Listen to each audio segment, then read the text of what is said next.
Well, hello, With Gratitude Matt listeners. My name is Matt Moran, and I'm the host for the With Gratitude Matt show. Our goal with the show is to inspire our listeners to practice gratitude, regardless of how powerful their storm is. I've learned that the practice of gratitude works just like a muscle. The more you use it, the stronger it becomes. Today's guest is my longtime friend, Kathy Leurck. Kathy and Dave Leurck are the proud parents of 3 children, Andrew, Audrey, and Alexandra. While Audrey and Alexandra have certainly done some amazing things in their life, today we are here to talk about Drew. It amazes me at how Kathy and Dave have fostered Drew's God-given talents to share with the world. Drew is a person with special needs, but most importantly, he is a man with special talents. It all started at the age of 7 when Drew started drawing rainbows for Kathy every single day, and it blossomed into much more. Recently, Kathy released the book, You're Special, which she worked on directly with Drew. It is such an honor to have Kathy on today's show. Kathy, welcome to today's show. Thank you. It's my honor to be invited to participate, Matt. I'm inspired by you. Thank you so much. And Drew inspires us all. I'd love to hear from you maybe early on when you and Dave were learning that maybe Drew might not run like others, might not learn like others. What was the early on stages like for you and Dave? Well, the beauty of Andrew is he's just how God made him. I think many of us are exceptional in the ways that maybe you're brilliant or have gifts that way, and some people are middle of the road like me. And then there's people that are made just like Drew. So he hit all his milestones as a baby. My pregnancy and delivery was normal. He did everything on the average to the late side of average, but hit those milestones that we all wait for at the pediatrician's office. You know, are they rolling over? Are they walking? All of the talking. But the talking was when I started to notice he was about 2, that he was not talking. He was a very quiet baby beyond the crying. He was very much colicky, but he didn't babble. He didn't um, start with that explosion of words that so many kids have. So we were at the pool, and I noticed all these other little children who were his age saying, you know, Mommy, I want my goldfish and juice. And Drew would be like, Ma, Ma. So I took him to the doctor and I said, hey, I don't think something's quite right. And I also learned to trust your gut as a parent, because doctors are wonderful, but sometimes there's something that God gives us that called intuition or whatever you want to call it, that we might have an inside scoop on something. They said he was just late. He would be fine, but I asked for a referral to a speech pathologist. And also in God's grace, we ended up with a person that knew Dave from high school, who was our assigned PT, or excuse me, speech pathologist. And so she had a even tighter interest in really getting to the bottom of it. And she couldn't believe how apraxic Drew was, which is one of the many diagnoses we've had over the years, but it's basically a short from your brain to your motor skills that work on talking and the movement of your tongue. And she couldn't believe we even nursed, which was very difficult because Andrew really couldn't suck.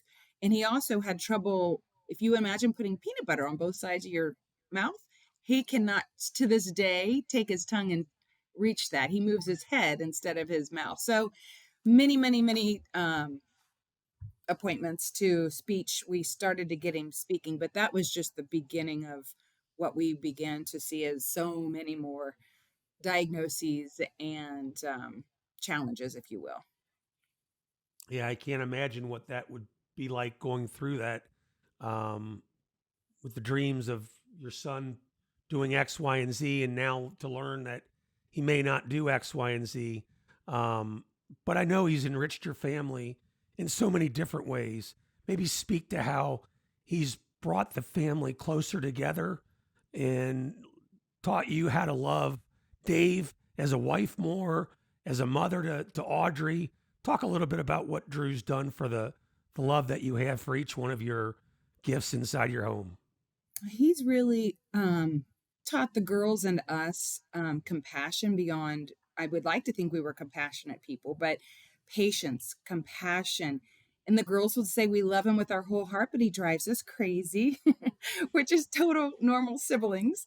But he has brought so much beauty into our lives from appreciating small and simple things. And did begin with the rainbows. Before he was 7, we were so in the weeds trying to get things figured out. And it didn't really take till 12 that we actually started to, what I'll say, accept. I always say it goes from understanding to accepting to then celebrating. And with that, I mean, to your point, Matt, when you say, gosh, it's hard to have these diagnoses because in your mind, when you have a baby, that's the biggest sign of hope we have. And you dream, you're dreaming, oh my gosh, what is he going to do when he grows up? Where's he going to go to school if he decides to go to college? What is he going to, what's his first girlfriend going to be like?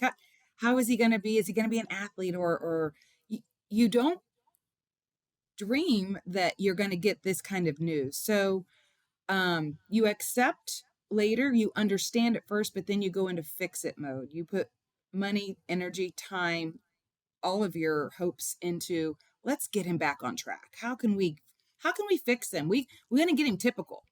Typical is the name of the game. Let's get him with his peers. And I started noticing as he got through grade school that in fact I say the vat was opening wider where we were sinking down. They were reading, then they were learning to read, then they were reading to learn. We were still on very simple Dr. Seuss books. They were beginning to develop and have friendships and girlfriends, and Drew is still, playing animal games with me. They were getting their license. We're still not, we don't, that won't probably be something. So then you start to accept, say, okay, God, hmm, I finally see him for the beautiful person he is. I don't need to fix anything. And then you get to celebrating, which is the best part, which is seeing the gifts that he has, which has been. Andrew went to a Bengals game this Sunday with a friend. He has tickets and he takes a new friend. And sometimes a neighbor up the street who's in her 70s. This time it was a guy our age who's always been, he was Drew's coach. He came back from that game and his friend said, being with Drew is like being with a celebrity. He makes a friend everywhere he goes. He makes people smile. He high fives. He brought our whole section together. He's got a gift of being a connector. And I always say he exudes God's love. That is where we are nervous to maybe engage or we hold back. Not an ounce of that in Drew. Sometimes at a bit of a risk, I have to be like, hey, Drew, they're busy. Don't talk to them or, they're not available. But it's a good problem. He really is. He just exudes love and acceptance and brings people together.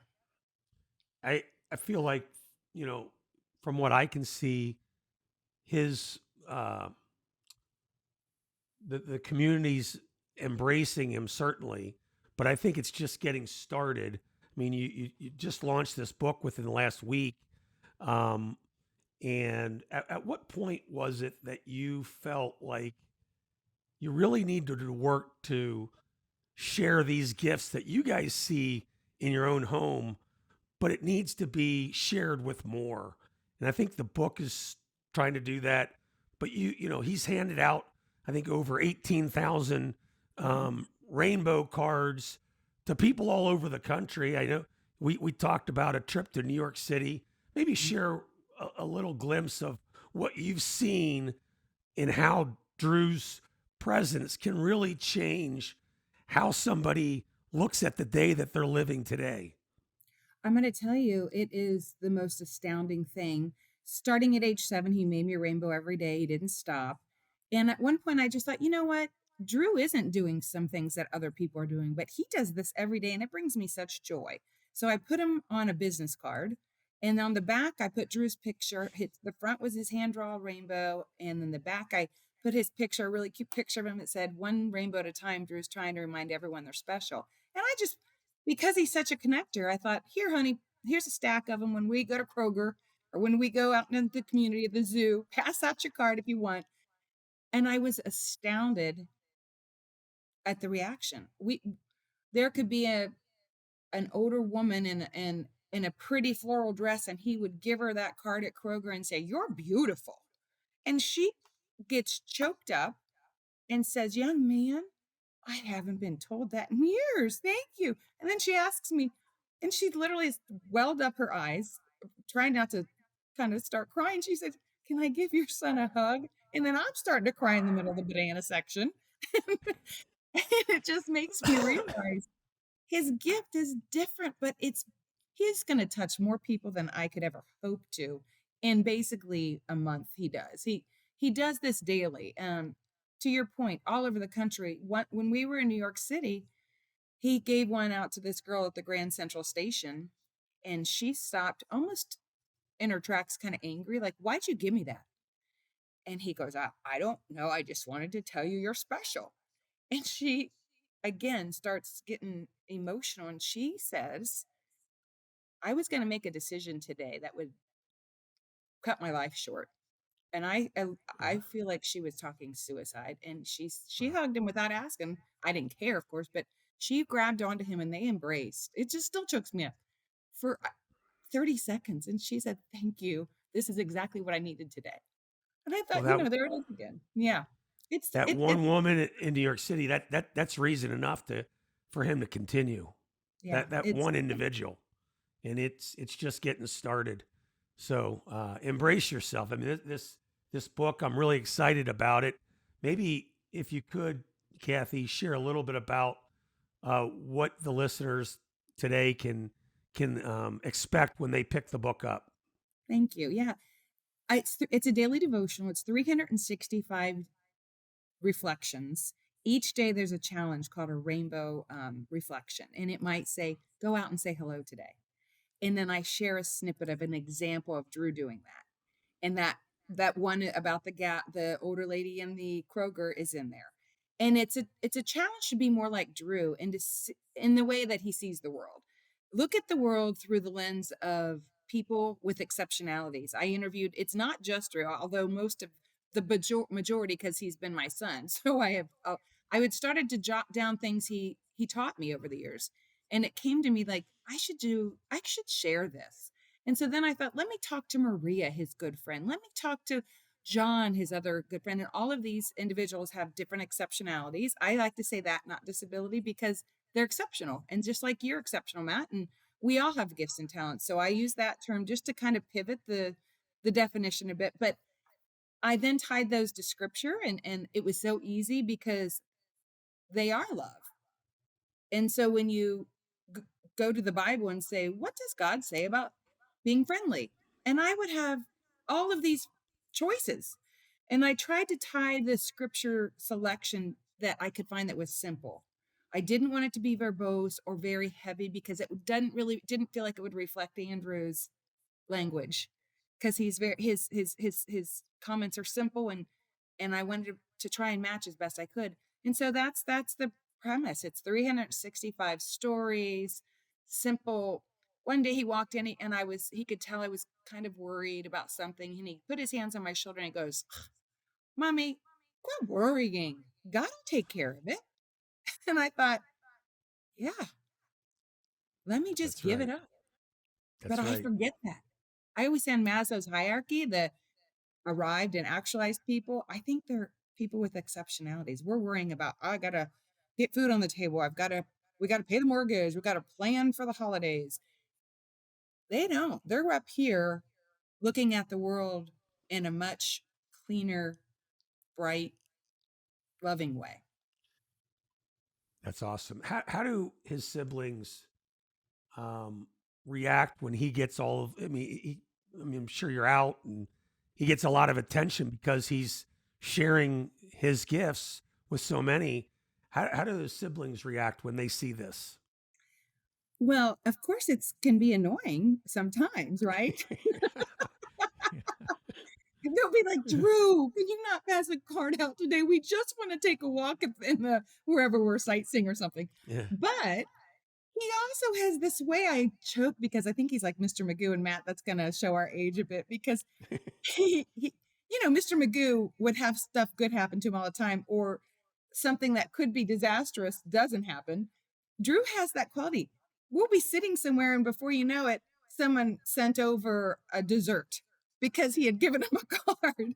So I joke with them. I'm like, girls, you got to take it for what's worth. And they actually are very proud of him. Like any siblings, it's real in our house. It's not perfect. He can be, he's OCD. He perseverates. If you walk and bump something that's a certain way in his room, Mom, did you move that? Yes, Drew, but I moved it back after I tucked you in. And I'll go around the corner to wait and I'll hear, and I know he had to make sure it was just perfect. And you're like, "Oh." So that can kind of, be annoying. But the blessing is that my girls are compassionate. I've used that word already, but they have both been, eyes have been opened to how they're wonderful at talking to all people. They don't have a lot of barriers when it comes to other people with exceptionalities or people who are just different in some way. They embrace them, they engage with them. And I think a lot of that came from having a brother who is a bit exceptional in his own ways. We all know our lives from the lens of where we sit and how we can see things. Drew knows life from his perspective. Do you think he really realizes and understands how gifted he really is? Well, that's a great question because I have a two-part answer. First of all, one of the blessings is that Drew thinks he's perfectly great. And I have a lot of empathy for parents who have children with exceptionalities that um, they recognize that they're different. So I have a cousin, or excuse me, it's my nephew, but it's my sister and, well, a family member who has autism, and he recognizes he's different. And it's hard. It's very hard because they know that they're not going on those dates that their friends are, or that they didn't get to go to whatever event or weren't invited, maybe. Drew doesn't understand that. He doesn't see that he has challenges, but he doesn't see he has gifts, you know?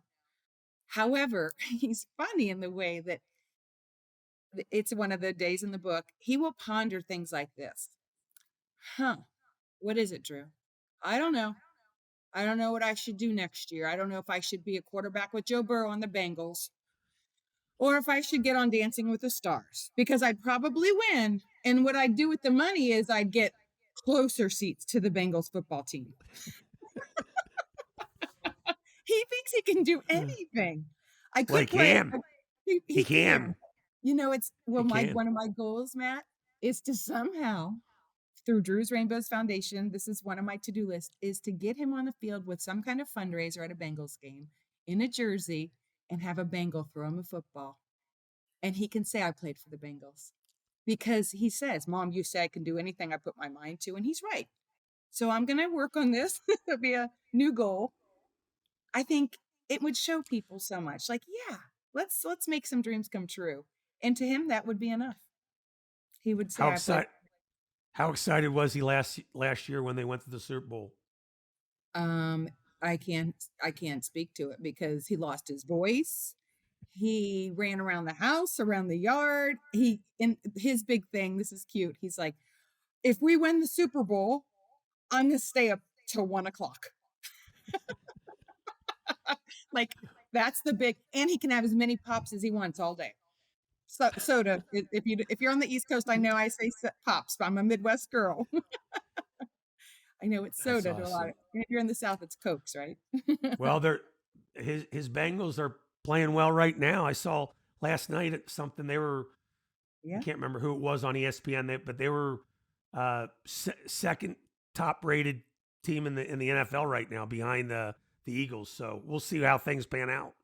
He knows every stat. And that's funny too, Matt. I know some of your listeners, if they have children with exceptionalities, will understand that sometimes as a mother, you're like, well, why can you learn that all? He can learn all these stats, but you can't read your book. And I'm like, what's going on in that brain of yours?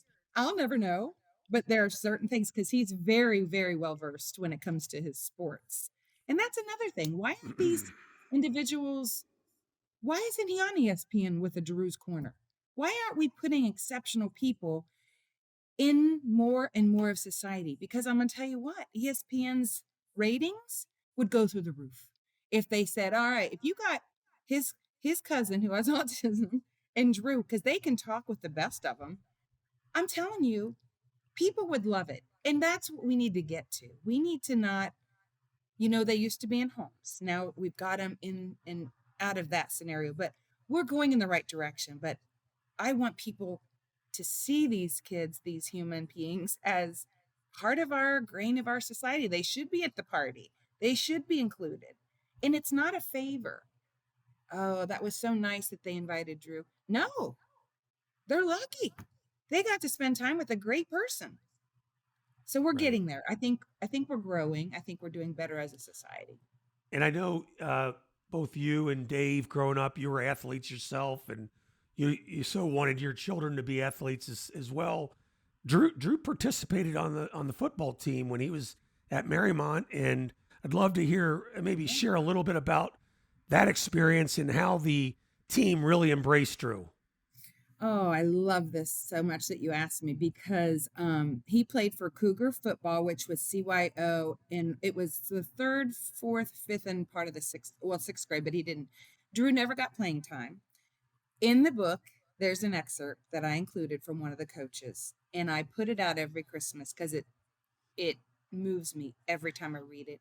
It basically said, Kathy, I didn't want him on the team. I thought my goal is to help these boys play the sport, play it well, keep them safe. I thought Drew would be a distraction. I thought he would be a deterrent. I thought he would not be an asset to the team. He goes on to say, man, you can teach an old dog new tricks. Drew's the glue of the team. The boys look out for him. He cheers on the sideline. He feels every hit. He's cheering. They care about him. He's the heart of the team. And he just said Merry Christmas. And it was literally my favorite gift I got that year because I was so touched that Drew had taught this man in his 40s or 50s, give me a chance. I might not play every play, but I can do other things that bring meaning to the team. And he did. And I got to tell you a side note, and forgive me any listener that thinks this is terrible, but again, it's back to you dream when your kids are a baby, right? So Dave was an athlete, and I wasn't. I cheered and did gymnastics. I'm not worthy of whatever. He says, That's being an athlete, by the way, Kathy. "Oh, it's Gymnastics good." gymnastics is in the Olympics, by the way. I know, but a lot of people would. I agree with you, Matt. Thank you. So we named him Drew Leurck because we're like, that's kind of a football name, isn't it? Drew Leurck, number 45, coming out, And his favorite part of the games when he'd play was at the beginning when he got to run out on the field when they call all the players out. And I'm telling you, he got the loudest cheers in the stands. People would stand up. They absolutely loved seeing him because he would be running, Matt. Mom, look at me. And his mommy, I'm on the field. And it was heartwarming. And it showed that sports is not just about making touchdowns. Sports is about bringing people together. Sports is about sharing an experience. Sports is about winning on the human level as much as it is on the playing field. And I think that's kind of what he brought to the game. And I think that's what that coach saw. So we're just grateful. And to this day, and the 23rd, his Cougar football buddies, they're all getting together. When they came, one of them, his friend Evan Gardner, God, I love him so much. He's the best. He said he lives now in Texas, and when he comes home, he calls Drew, and I said, hey, you don't have to take him out, twice. That was nice. And again, I'm still learning to be just great. He says, Mrs. Leurck, I love being with Drew, and so he'll take him out 2 or 3 times when he comes home for a break or something, and they go watch games and have a good time. So his football buddies now, these guys are out of college now. Is that right? Yeah, they're Okay. starting their careers, becoming engaged. Yeah, Wow. yeah, Okay. Awesome. That's so nice that they're they great. come back and want to be with them. I agree. What would you say to a parent that is just finding out that their kids have these exceptionalities that you've learned to embrace, what would you say to them today so that they can hopefully help their child live the life that Drew's a similar life that Drew's living today? I would invite them to see the gifts that their children, no matter how they are made or exceptional, but specifically exceptional children, to see the gifts that they have, to try to not compare, to love them through the love that they give you, and to know that they're the exact perfect parent for that child, that they were picked because they can do it and they can show the world that these children that grow into young adults can make a difference and have an impact on society. Can I tell about the painting, about the Love to hear picture? love to hear more about it. Yeah, absolutely. Because when I shared that with you, we weren't recording, right? Correct. Yes, that's correct. So I think So that's very appropriate. I was telling Matt earlier that this painting behind me was it's the cover of the book, but it was painted by my husband, and I had asked him years ago. I said, "Would you mind to paint me a picture of Drew seeing the light with his rainbows?" But I asked him to take a lot of the reports that we were given when Drew was early on that weren't real hopeful, and they were kind of discouraging and difficult to read. Many of them I wouldn't even read. I would start and because I was doing all the therapies I was supposed to. I wasn't sticking my head in the sand, but I wanted to see the light. I wanted to have the hope, and these didn't do that for me. So I asked Dave. I'll turn the camera a bit here. All these white pieces of paper are the shredded up reports, some of them anyway, that I asked if he would embed that into the paint and have Andrew rising above the predictions. And one of my birthdays, he had painted that for me, and I mean it. I cherish it because it's exactly.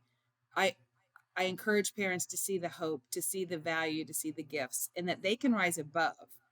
Nobody has your back like God, and through prayer and trust, your children can do so much more than you might think they can. That's so beautiful. And I asked the question with respect to a parent that has somebody with perhaps special needs or whatever. But I also think parents with just your average child can learn a lot from that as well. And I really commend what you and how you and Dave have really embraced Drew's gifts. It's just truly remarkable. One thing I do want to get to, Kathy, is on his birthday, um, you guys get a lot of attention from your neighbors, and I'd love to Yeah. hear, what transpires on Drew's birthday and how this all got started with the rainbows. Oh, are you talking about the house covering? Yes, yes. Yes. So, when Drew had started making the rainbows at age 7, and I could never get rid of them. And I thought, well, it's a thin piece of paper. I'll just buy plastic bins and I'll just put them in the bins and save them. So when he was about 18, I said, Dave, Drew has been consistently making us these rainbows, and a million, whoever walks into the house or visits hands them to them since he's been 11 or 7. So that's a lot of years, 11 years. I would like to gift wrap our house in his rainbows to show the world that this child who said wouldn't do much has reminded us consistently that we are loved and that we're special. So we put them on butcher block paper. We glued and stapled 3,000 rainbows. And we hired a painting company, and we stapled them and covered our house, basically gift wrapped our home in his rainbows. And the community, hundreds of people came, the news covered it, and it was the most beautiful spotlight on, yeah, he does have a message. And to me it's very godlike, and we're so grateful that he exudes that, because he reminds us to just be loving. Because how can you imagine writing "you're special" or "I love you"? And I still get them every day, And he never gives up on us, just like God never gives up on us. And he says, love and be loving, love and be loving, love and be loving. He never stops that message, and neither does Drew. So it was probably one of the best days of our lives. The birth of each of the kids and marriage and all of that. But that was a remarkable tribute to what a difference anybody can make when they're passionate about something. And he's passionate about loving. That is awesome. That is awesome. You know, you say he's still doing these. He's giving you the rainbows every single day. Has there ever been a day where you had to remind him that you missed it, or he just No, it? That is unbelievable. That really no. is. In the last excerpt in the book, I did it on December 31st. It's Drew. He's laying on the floor with his markers making a rainbow. And I overheard him.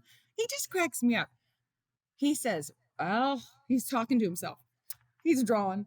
Well, I don't know why. Everybody likes my rainbow, so I guess I'll just keep drawing them.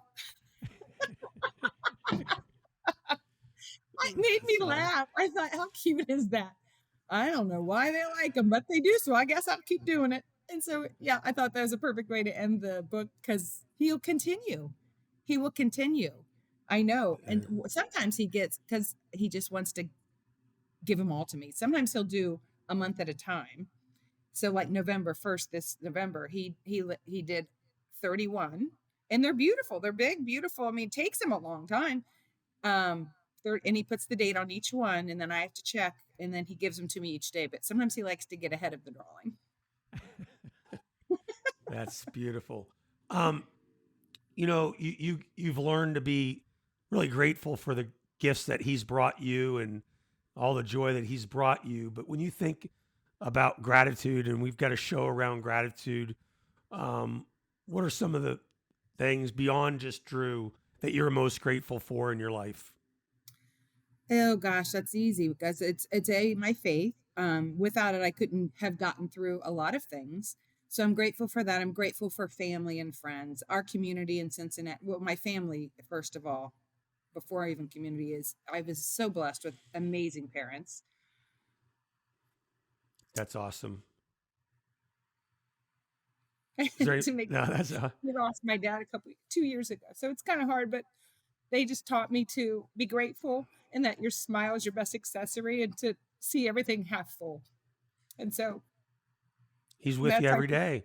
He's yeah, with you right now. He's with you right yeah. now. Sorry. He's loving down on you, Kathy.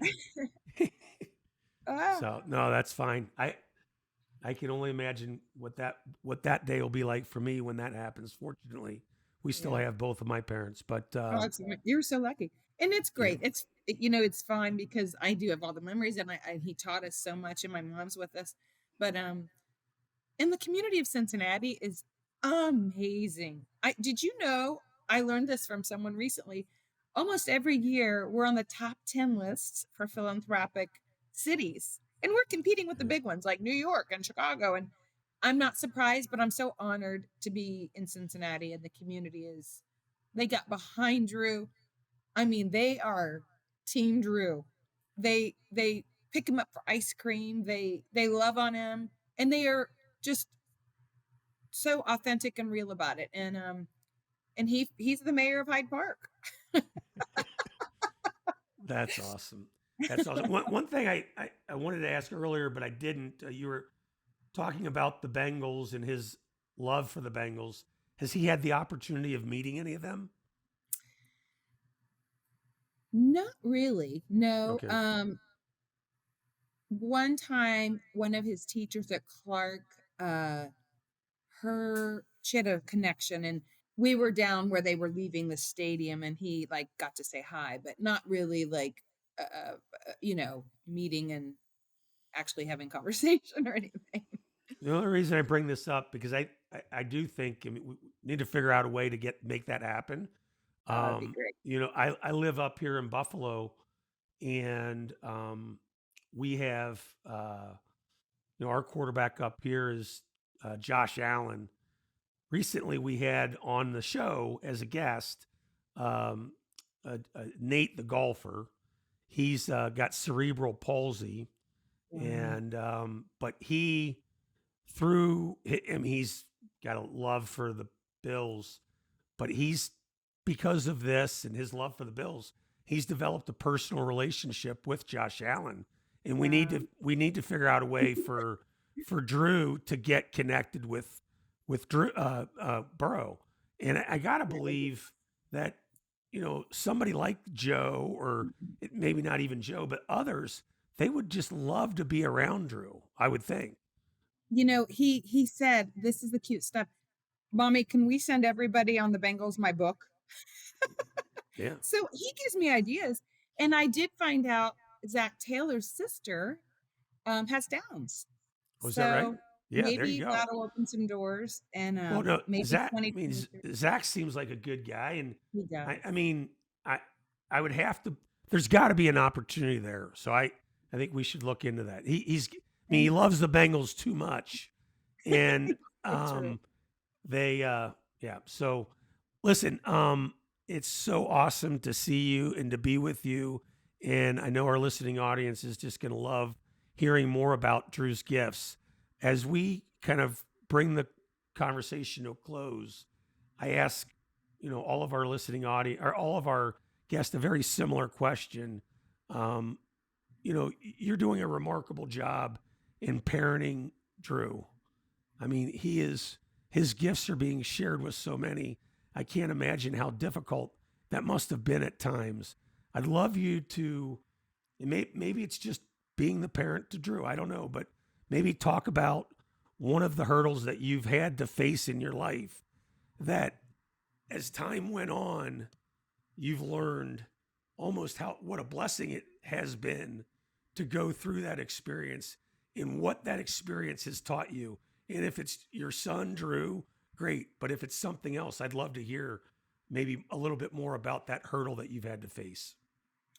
I would think it has been Drew because, again, I think initially you kind of don't want to accept what you've been given. You of course love it, but you try and fix it. And the minute I started to look at and just say, "You're perfect just how you are," um, that didn't just teach me to be even ever so more empathetic with everyone you come along and meet, but it it felt like I need to always trust more and not try and fix things, and just um, from a perspective of gratitude, be grateful for the love we have. Be grateful that Andrew has the gifts that he has, and so it was really more of a an acceptance, and it was a journey.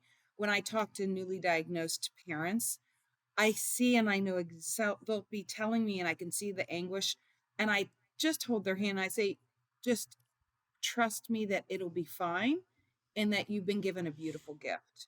So I guess trying to see through it, Matt, to your show and to the point of gratitude, um, it really does make a difference in your life to have a gracious and a gratitude towards all your situations, because it just gives you more grace to go through them, and it more strength, I think, to see what's good about it and not hang your hat on what's not good. It helps you navigate those scenarios more. That is beautiful, and we're so grateful that you're sharing Drew with everyone. He is a gift that we can learn so much about um, life if we just learn a little bit more about how he embraces it, and it's really a testament to you and Dave and the work that you've done, and even your girls at how they've embraced and loved Drew. We look forward to I look forward to getting my hands on the book, and we'll make sure that the book goes in the show notes so others can pick it up. Thank Um, you. God works in interesting ways. Sometimes he doesn't like map things out exactly how we drew them up, but oftentimes if we just embrace the gifts that he's given us, he'll take us places that we never knew we could go. And I think you're living that exactly with Drew today. So I'm so grateful that you shared the story with us. We all face hurdles in life, and I've certainly had my own. And I just like to share three things that I share each and every time I have the opportunity to do another show. And the first is to find the courage to be grateful, regardless of how powerful your storm is. Secondly, be truly present to those you're with. Drew's a perfect example of that. If you're with somebody like Drew, be truly present, because if you're not, you're going to miss the gifts that are directly in front of you. Lastly, pay attention to how you're feeding your mind, your body, and your soul. Today's guest is my longtime friend, Kathy Leurck. If today's show inspired you in some way, shape, or form, subscribe to the show, share it with others, and comment on it. With gratitude, Matt listeners, until next time, find the courage to be grateful. Godspeed, my friends.